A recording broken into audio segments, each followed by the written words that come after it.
আজকে আবার আমি শুরু করছি ক্লাস সিক্সের, ঠিক আছে? ক্লাস সিক্সের দেখো পেজ নাম্বার 121 দশম অধ্যায় আবৃত দশমিক সংখ্যাগুলি এইগুলো আছে। আমি তোমাদের করে করে দেখাচ্ছি।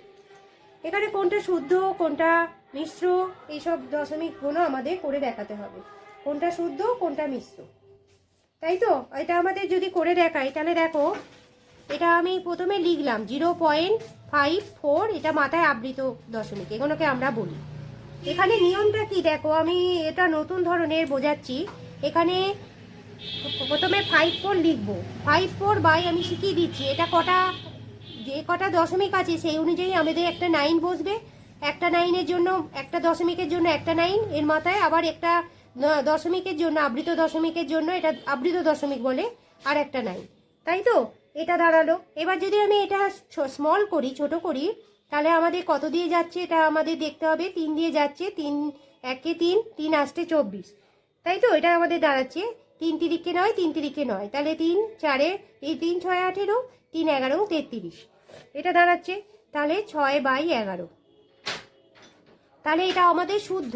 কেন শুদ্ধ এটাকে আমাদের বলবো? এটা আমাদের শুদ্ধ এই কারণেই বলবো যে যেহেতু এটা কাটাকুটি হয়ে পুরো একদম ছোট হয়ে মিলে গেল, এটাকে আমরা শুদ্ধ বলবো। তাহলে এটা আমাদের লিখতে হবে শুদ্ধ। শুদ্ধ শুদ্ধ কি? আবৃত দশমিক। শুদ্ধ আবৃত দশমিক মানে হচ্ছে কোনো রকম পূর্ণ সংখ্যা নেই, যে জাস্ট এরকম আবৃত দশমিকের জন্য 9 9 এসছে বলে কেটে দিয়ে করলাম বলে এটা শুদ্ধ। নেক্সট অঙ্কটা দেখাচ্ছি, দেখো এটা কত আছে। এটা আছে 3 9, এটাও ঠিক তাই একই রকমভাবে হবে, 9 9 বসবে, দুটো 9 বসলো, তাই তো? এটাও তাই হলো। এটার জন্য একটা 9, আবার এই আবৃত দশমিকের জন্য একটা 9 হলো। তাহলে আমি একবারই করে দিচ্ছি, এখান থেকে দেখিয়ে দিচ্ছি, আর এটা টুকলাম না। 3 দিয়ে যদি করি, 3 একে 3, 3 তিরিকে 9, 3 তিরিকে 9, 3 তিরিকে 9, তাই তো? 13/33, এটাও তাই, এটাও শুদ্ধ। এটাও শুদ্ধ আবৃত দশমিক, শুদ্ধ আবৃত দশমিক, ঠিক আছে? আচ্ছা, এবার দেখো নেক্সট অঙ্কটায় দেখাচ্ছি। নেক্সট অঙ্কটায় তাই এটা আছে, আমরা তো এই শূন্য নয়, কিন্তু সেক্ষেত্রে আমাদের কি করতে হবে দেখো, এটার জন্য একটা 9, এটার জন্য একটা 9 এই আবৃত দশমিকের জন্য, কিন্তু এখানে যেহেতু 0 আছে, হ্যাঁ, বা একটা সংখ্যা আছে, তাই এখানে একটা 0 বসবে। বোঝা গেল? এবার আমি কিভাবে করব? এবার এই জিনিসটাকে ডাইরেক্ট কাটাকুটি করে দিতে পারি। ডাইরেক্ট কাটাকুটি করব, কত দিয়ে যায় দেখবো। 2 দিয়ে যাচ্ছে, ঠিক আছে? 2 দিয়ে যদি যায় এটা মুখে মুখেই হয়ে যাবে, 2 একে 2, 2 দুগুণে 4, এরম হলো। আর এটা হচ্ছে কত, 4 দুগুণে 8, 1, হ্যাঁ, 9 দুগুণে 18, 1 5 দুগুণে 10, এটা দাঁড়াচ্ছে, তাই দাঁড়াচ্ছে তো?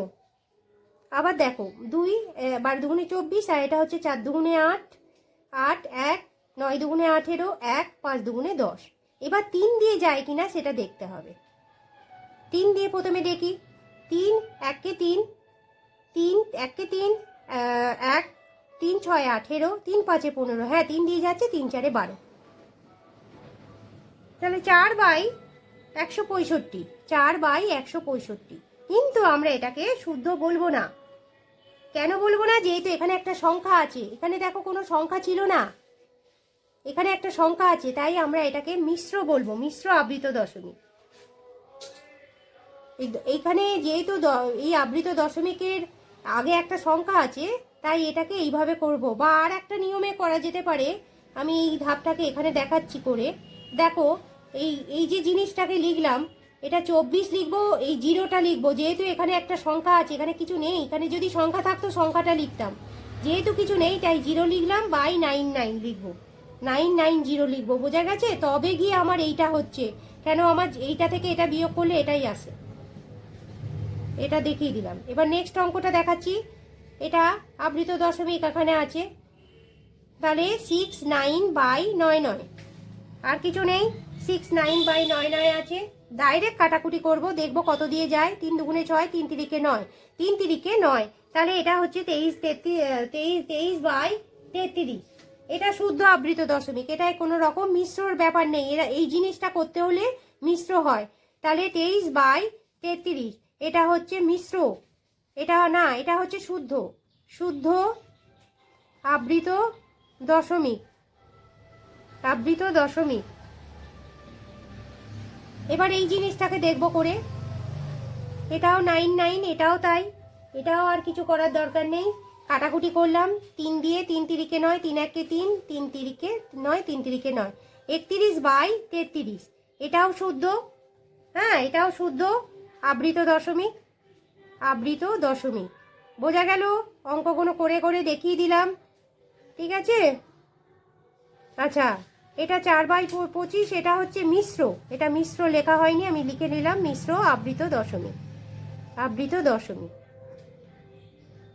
এটার জন্য এটা এটা করে দিলাম, এটা করে দিলাম। আমার এই চ্যানেলটিকে অবশ্যই লাইক ও সাবস্ক্রাইব করো, আমি আবার তোমাদের করে দেখাবো, ঠিক আছে?